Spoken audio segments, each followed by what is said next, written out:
happening, guys? It's me Parth, and this is the Redmi Note 5 Pro.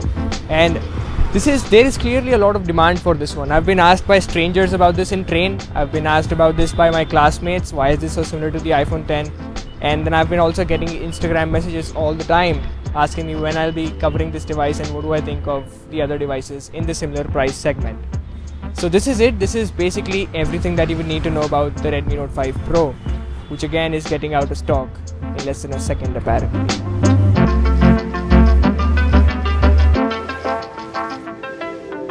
So the best thing about the Note 5 Pro is that it's the first phone that actually looks different from the previous ones in the Note lineup. The previous ones, according to me at least, were just not good looking and pretty ugly, to be honest. But this is really good looking, mainly because of the reduced bezels and the new display aspect ratio, which I'll get to in a bit. But other than that, it still is pretty similar to the previous models. I mean, it's got the same build material, which is metal, which is awesome, but I won't lie, it's kinda getting boring, at least to me. It's also got the same decently tactile buttons, which are nice, but definitely not as tactile as the ones on the Redmi 4 are. The front glass still has that oleophobic coating, which is really slippery, hence a screen protector is a must. The ports are still the same, the headphone jack is still there, which is very convenient, but it's just an average output. The micro USB port is still there, which is sad because I'm used to the reversible Type-C port. And even the 8-month-old Mi A1 had that, so not sure why this doesn't support it. Everything about the speaker is also pretty much the same, the position and the sound quality. It does get pretty loud, so I'm at 80% volume most of the times. And surprisingly, I didn't mute it with my fingers as much as I thought I would, probably because it's not placed on the left side of the micro USB port. Oh, and there is still the IR blaster at the top, which is very underrated and highly convenient. The only noticeable difference in the hardware apart from that display is the new camera arrangement, which I think is done in a vertical manner so that the 5 Pro does not look a lot similar to the Mi A1, and also so that the 5 Pro looks a lot similar to the iPhone 10, which is a great marketing strategy. But there is actually a protrusion in the new camera module, so much so that it wobbles on a flat surface. Now there is a case provided in the box. It's a basic transparent case that doesn't add much shield to the phone. So it's not got a lay on table design for the display, it just wraps the rear surface of the phone, but it does have a lay on table design for the camera hump. But I didn't use it that much because in the first place, I didn't find the phone itself to be very slippery, and secondly, this case completely ruins whatever tactile feel is present in the buttons. So if you want some serious protection and good quality, you should probably look elsewhere. But coming back to the design of the phone itself, there's not much change. I mean, if you take the Redmi Note 4 and then stretch it from both the ends, you'll get the Note 5 Pro. But if you notice, it's only been stretched out from the top and bottom. The width has remained the same, and this has made the 5 Pro one of the biggest and tallest phones that I have used in a long while. No, like seriously pretty big. It's one of those phones that would look like a brick in your pocket. And the main reason why this is stretched out is because of the new 6-inch 18:9 display. And speaking of that display, it's a full HD panel and there is nothing spectacular about it. And it also does not have any particular con. It's your regular crisp display that you would probably already be used to seeing before. In fact, I won't be surprised if Xiaomi would have used the same display technology in this one as they used in the Redmi Note 4, which is not bad. The only thing disappointing about this is that it does not get bright enough in broad daylight, so you might have a hard time figuring out what's on display under the sun. But I would say that having such a big display means a great media consumption experience combined with the speakers at the bottom. Now the display is 18:9, so that means you would have some black bars appear at the sides while watching YouTube videos, so you can expand the video to go full screen, which will chop off some portion of the video, but it won't be annoying most of the times. Also, even though the bezels outside the display are less noticeable, the inner bezels of the display are just as shiny on the white model. Now every display has inner bezels, but it's just a white front that goes in contrast with the black inner bezels and make them shine. And you actually do notice them while watching any video or surfing through web or social media, meaning you notice it most of the time. That's the reason why I recommend the black phones, and that's also the reason why all the major smartphones now have a common black front no matter which color you buy, like the iPhone 10 or the Pixel 2. Speaking of the colors, I got my hands on the gold one first, which after a couple of days of usage started to feel just like the regular gold model that showcases dirt a lot. And then I got my hands on the black one. Now, the black feels the same way, but it is much more premium looking. It hides the stains and dirt much better, and then of course it looks minimal. The buttons, the camera module, basically everything appears better on the black one. So according to me, the black should be the priority.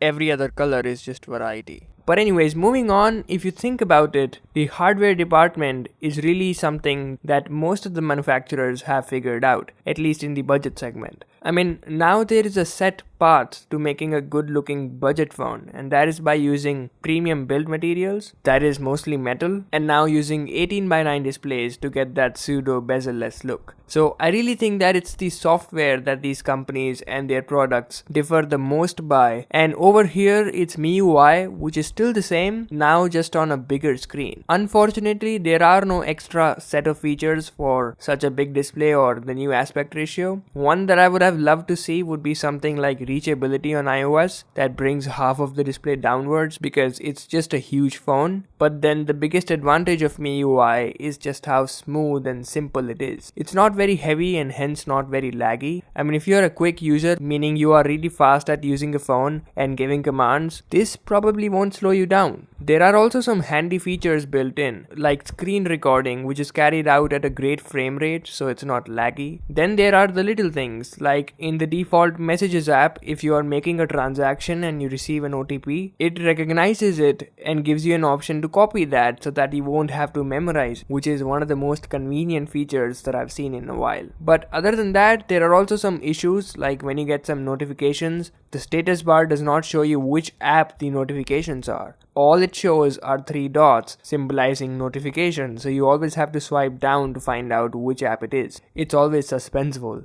Secondly, you cannot tap on a particular volume level to jump directly to it. You always have to swipe to change volume levels, which I see why it's done, but then I don't really appreciate it. But the most irritating aspect that I found was the bloatware. I mean, there is a lot of it. Remember how Samsung had a parallel or a copy for basically every Google app built in? That's the case here too. And the worst part is that they keep ringing your phone every single time, so you really have to turn off the notifications, otherwise your phone will just keep on vibrating. Oh, and there is also the full screen mode in the settings, which will help you upscale the apps to support the new 18:9 aspect ratio, but don't worry, it does not support most of the apps. So yeah, black bars are a thing as of now. But apart from that, it's a very similar user interface and experience as that of the Redmi Note 4, even though it has the new Snapdragon 635. And that's mostly the case. I mean, improvements under the hood don't necessarily always translate to visible improvements.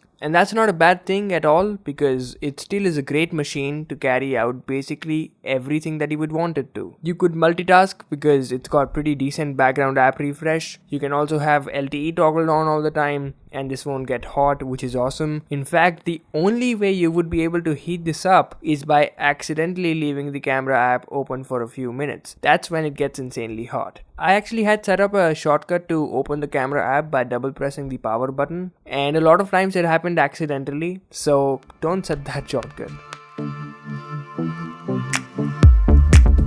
Another weird experience was with face unlock, which in my impressions video, if you saw, did not work almost at all. Now, after a few software updates, there is definitely progress. It recognizes my face more number of times than it fails in various lighting conditions. However, you still cannot choose whether you want the phone to jump directly to the home screen after recognizing your face, or let you swipe up after recognizing you like in the iPhone 10. The second one is the one that I prefer, but since it doesn't work that way, it just zooms past my notifications. And also, as far as the performance is concerned, it doesn't unlock while your eyes are shut. shut or if you're looking away, which if you think about is pretty great. But Xiaomi itself is not confident about how secure face unlock is, so it's highly recommended that you do not rely just on face unlock. Fun fact, you actually can't, because in terms of speed, although it's getting fast, it's still very sluggish a lot of times, and it's way slower than the fingerprint sensor at the back, which by the way is incredibly fast. So face unlock at the moment is a feature that is just there but does not serve a great purpose. You would probably only be able to use it best to show off to your friends, although be careful, it can fail. But let's actually talk about the battery, because that's, I think, the best part of the 5 Pro, just like the Note 4, just like the Note 3, basically just like the entire lineup. So even though this is bigger than the Note 4, it has a slightly smaller battery at 3900 mAh, which does not matter because it doesn't die before 1.5 days, which is incredible. This gives about 5.5 hours of screen on time, which is awesome, and this is coming after a really heavy usage with LTE toggled on for a couple of hours, playing games, streaming music and whatnot. It does support fast charging, but then it takes almost 2.5 hours to charge completely, but then the backup is on point. But the thing that differentiates the 5 Pro the most in its segment is easily the camera. So like most, it has two lenses, but the secondary one is not a telephoto lens, it's a separate sensor just to help produce the portrait shots that it does. But I personally would have loved to see a telephoto lens because it's really convenient to capture something that is far away, like a building or even a minute detail in a flower's petal. And I actually did face a circumstance similar to this. So to capture this shot, I had to bring the phone much closer to the flower, which unfortunately made it to lose focus from that petal, and it basically kept hunting for at least 5 minutes. It was tiring, and even more because the app, even though it has manual controls, since they are very limited, it does not let you focus manually, which is weird considering the fact that this is such a camera-centric smartphone. But other than that, the app is fine. You can control whether you want to use HDR or not. You also have a bunch of filters built in, and there is also pretty much no shutter lag, which is pretty convenient. Now, if you remember the images that came out of this camera that I showcased in the blind test video that I did last month, you would remember that they were pretty crisp, like they should be. They actually have pretty good amount of detail in daylight, also have good dynamic range, the colors are great. The only place where I found them to be lacking was the contrast and the saturation, because the images sometimes do look a bit dull. So if you give them a little bit of boost with even the inbuilt editor, I think the results are much more soothing to look at. Now, the crispiness falls short in low light like basically every other camera on the planet, but for a $200 phone, most of the people would be fine with these. It does shoot up the ISO, so the images do become a lot grainy. And also remember, last night I toggled on the HDR, but the images somehow ended up really shaky every single time, which was weird. Although I'm sure this is way better than what I remember the Mi A1 was. Now, the portrait mode on this one is a lot of fun. The edge detection is great, the images are crisp, and it also has a wide field of view both in the rear and the front camera, so you can hold the phone very comfortably at a very normal distance from your face. Speaking of the front camera, it's an even higher resolution with 20 megapixels, and it also has that portrait feature built in, which I think is better than the rear one. Because if you think about it, selfies are usually close-up shots of your face, so it's actually easier for the software to blur the background, basically much pleasant results. Although it does overexpose the light outside by quite a lot, and it also struggles with blurring when there are two guys at a linear distance. But that's basically all about it. Oh, and it also shoots video in case you didn't already know that, but I'm pretty sure it doesn't shoot in 4K because of the poor thermal performance of the CPU with heavy or extensive usage of the camera. As I said, it becomes really hot if you leave the camera open accidentally. I did install an external app through which I recorded in 4K, and as expected, it got really hot in less than 5 minutes. So video is clearly not a strong point about this, although it does have EIS, so it's a pretty stable video. So now that we have talked about basically everything that makes the Redmi Note 5 Pro what it is, do I recommend it? And the short answer is yeah, I mean, why wouldn't I? Yes, it's got flaws, mostly in the software department, like face unlock or double tap to wake up, which doesn't work a lot of times, or even the proximity sensor, which in my case did not function properly a lot of times. But then it's got a great camera, one of the best battery lives of all smartphones, awesome performance, great design, great call quality also, and then of course the unique selling point, the price itself. But the question arises, is there anything even better than this? And to be honest, it all comes down to personal preference. I mean, there is Honor 9 Lite or 7X, which are great devices, but personally, I'm not fond of their skin, plus they have their logo printed right on front, which is something I don't appreciate. There is also the Nokia 6, which is also a great phone with stock Android and Nokia's brand value, but it has that old school screen to body ratio and again a logo at the front itself. So if I had to buy a smartphone of around 15k, I would pick the Note 5 Pro.